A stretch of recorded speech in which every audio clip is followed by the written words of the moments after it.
చాలా మంది చెప్తున్న విషయం ఏంటి అని అంటే India is the diabetic capital of the world.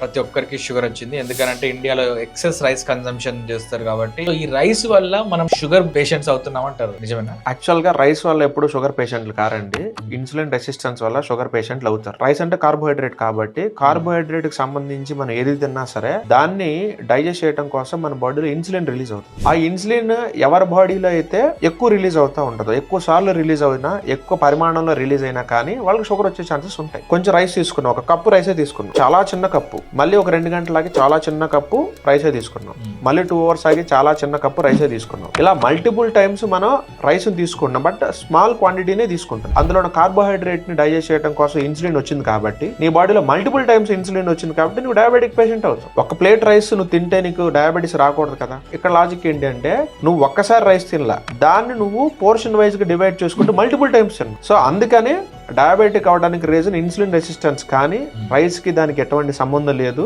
Diabetic ని కనుక మనం కంట్రోల్ చేసుకోవాలనుకుంటే మీరు రైస్ తినండి, దాంతో పాటుగా ప్రోటీన్, హెల్తీ ఫ్యాట్, ఫైబర్ కూడా మీ డైట్ లో యాడ్ చేసుకోండి. అలా నువ్వు ప్లేట్ డిజైన్ చేసుకుంటే నీకు జీవితంలో డయాబెటిక్ రాదు.